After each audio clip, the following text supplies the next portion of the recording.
West, West, West, West, West. This the West, West, West, the West Coast. This the West, West, West, the West, West. This the West, West, West, the West Coast. Let's go.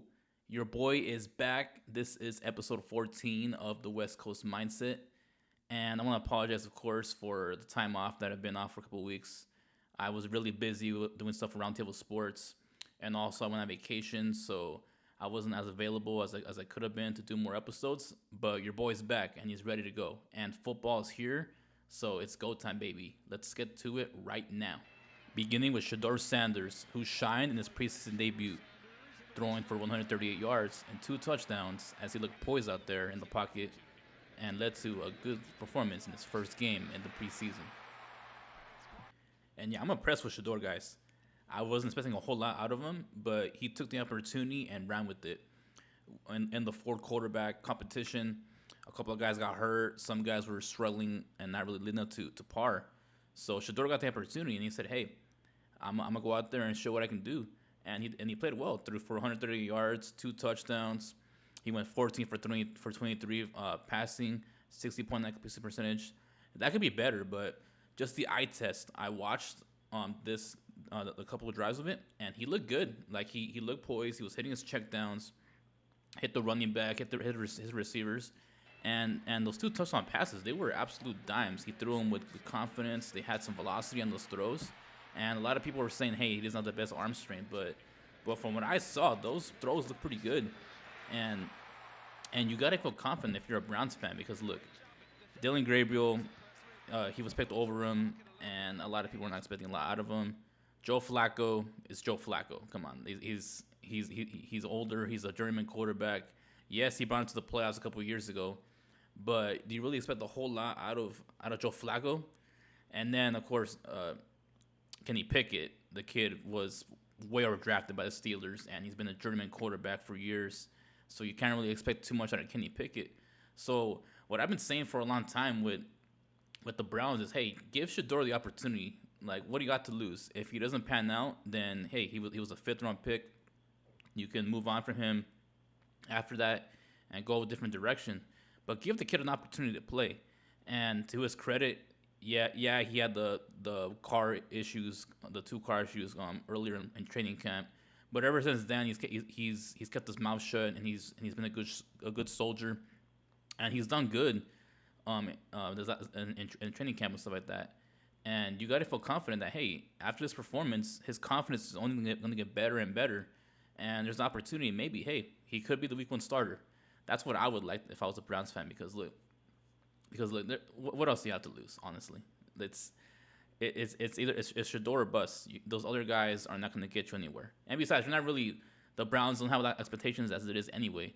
So why not put him in there, see what he can do, and like I said, if he doesn't do good, then you move on.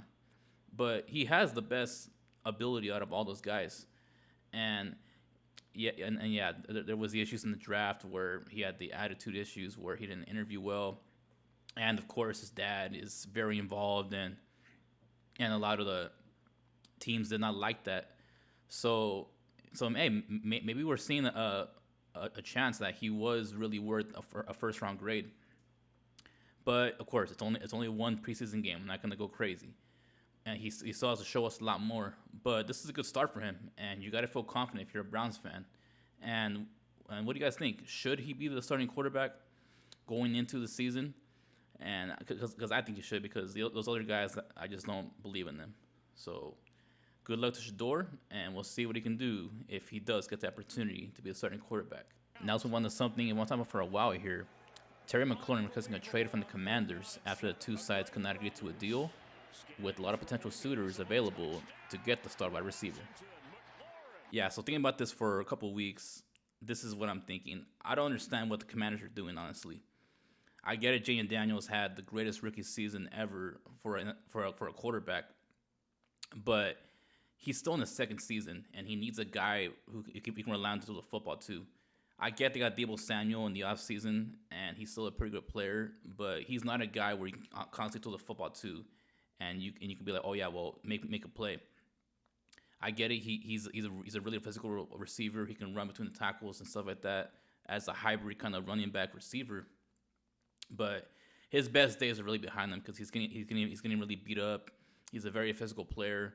And if you look at his time with the 49ers, he really wasn't the guy in that offense. It was mostly Brandon Ayuk and George Kittle who were the chain movers and were the reliable guys when it comes to moving the chains and making huge plays. So for Daniels, he needs Terry McLaurin. And the two sides can't agree to a deal. McLaurin held out for the first 4 days of training camp, and then he reported back to camp hoping that there would be a deal signed, but it never happened.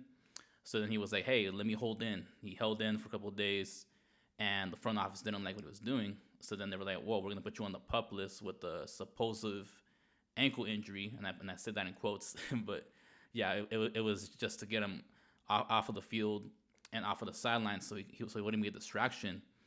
And it drove Terry McLaurin crazy, and he said, hey, either trade me or pay me, because if you pay me, I'll be back on the field and I'll be ready for week 1.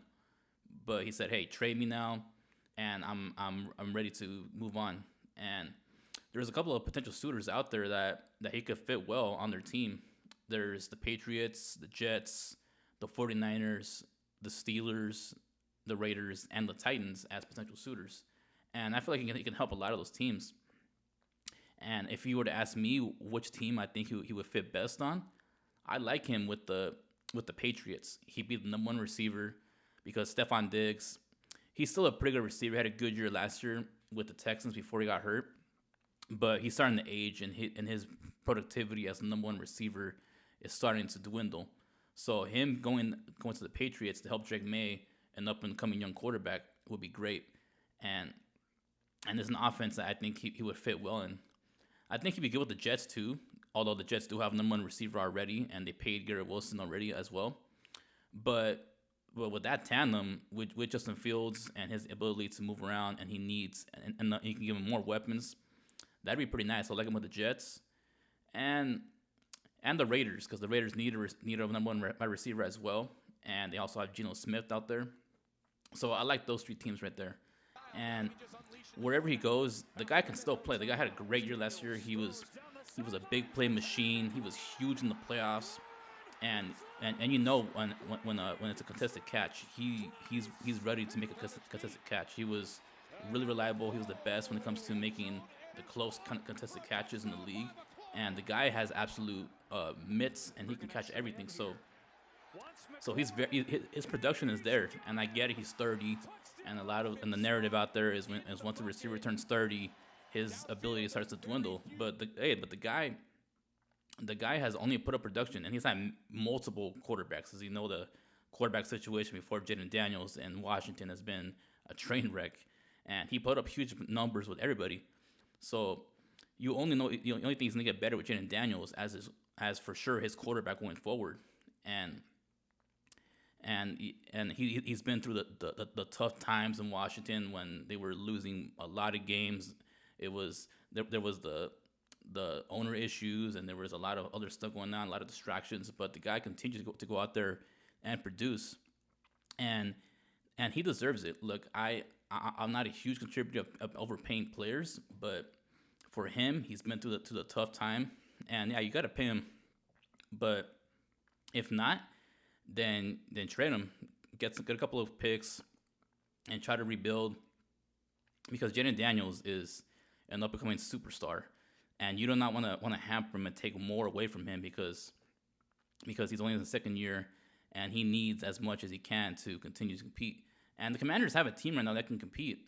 I get it; they're in the division with the Super Bowl champions and the Philadelphia Eagles, but they're right there, and I think they can really compete this year, even, of course, with McLaurin. But they have a lot of talent on that team, and you got to be able to produce and give Jaden Daniels as much credit and as much help as you can. And, of course, you got to pay McLaurin. But whatever they do, hopefully it works out for both sides. Hopefully McLaurin gets his money somewhere. Hopefully the Commanders get some pieces back and they can continue to compete. Because if they end up getting just whatever pieces back and McLaurin moves on, and Jaden Daniels is not happy, then what are you doing? I don't understand here. So we'll see what they do, and we'll keep an eye on where Mclaurin goes if he is traded in the future. And let's close out the show with another trade request, with Micah Parsons requesting a trade from the Cowboys, as they also were not able to agree to a deal. And Parsons said on social media that he's done and he wants to move on, with Jerry Jones being very optimistic that he might not be able to play going into week 1. Now, with this one, I have a bit of a different feeling here. I think the Cowboys should trade Michael Parsons because, look, the guy, I get it. He's a fantastic talent, and he puts up great numbers. But the Cowboys are stuck in the abyss right now. They're an average team at best, and they're in the great division with the Commanders and the Philadelphia Eagles. And their defense has only gotten worse and worse the last couple of years. And Dak Prescott has not really lived up to being a top 8 quarterback, and they're stuck in limbo right now. And if I was the Cowboys, Michael Parsons' value is very high. See if you can trade him, get two first-round picks for him, and move on because yeah, Michael Parsons has been a distraction the last couple months with his podcast. He always says some ridiculous stuff when he shouldn't be saying in his podcast. And he's not afraid to talk. He's gonna go out there and talk to the media. And he basically quit on the Cowboys in the training camp. And he said, "Hey, if they don't want me, then I'm ready to move on, and I want to move on." And then he went on social media and said that he wants a trade. And yeah, the two sides cannot agree to a deal. And Jerry Jones is very scared that he's not gonna be able to suit up for week 1. And there's already a lot of teams available for him as well, with the Cardinals, the Jets, the Browns, the Jaguars, and the Ravens, who are potential suitors to get him. So yeah, the Cowboys should just move on and just trade him because even in the playoffs, even though he had a great regular season, he really hasn't shown a lot of presence in the playoffs. And of course, in that terrible playoff game against the Packers, he was nowhere to be found, and the defense was absolutely atrocious. And yeah, like it's something where I'm just like, yeah, I just don't think himself is enough to help you win when it matters most. So trade him, and a team that I think would fit well for him. I like him with the Bears. He'd be really good in that defensive line. They have a good young defense. They're starting to build something special in Chicago, and Caleb Williams finally has an offensive coordinator and head coach that can help him offensively. And if you can put Michael Parsons in there with and help out with that defense, the Bears can be something special, and I like what they can do. The Cardinals, I think he'd be good there, but will he really win? I don't really know about that.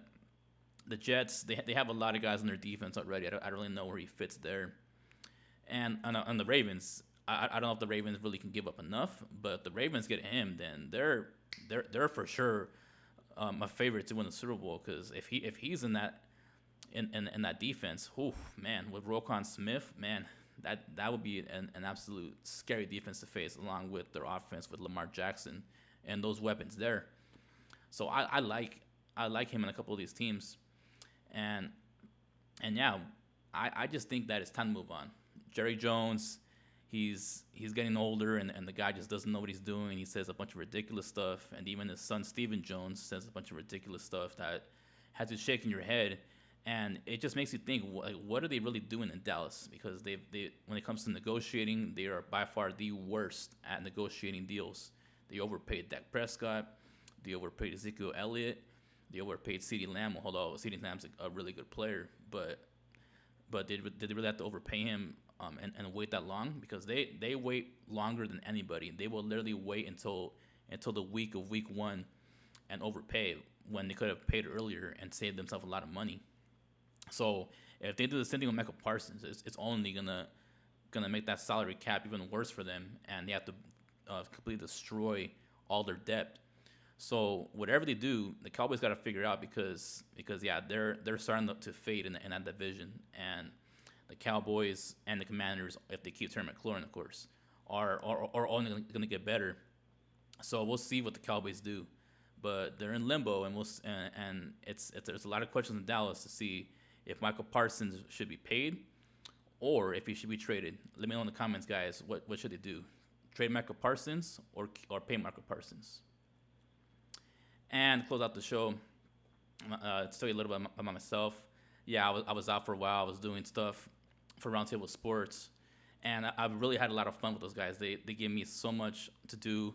I've been doing a lot of projects with them. I've been doing a lot of social media stuff for them, and it's been a lot of fun. If you want to check me out, you can check me out on TikTok at the Saints Roundtable on TikTok, and I'm going to start putting some stuff up on YouTube pretty soon, and I'll start doing stuff for the season, and it's gonna be a lot of fun, and it's been a great opportunity. I want to thank Tony Dow for giving me the opportunity to work for him, and he's been a great guy and a great mentor. I've learned so much from him and from everybody there over there at Roundtable Sports, and it's been so much fun.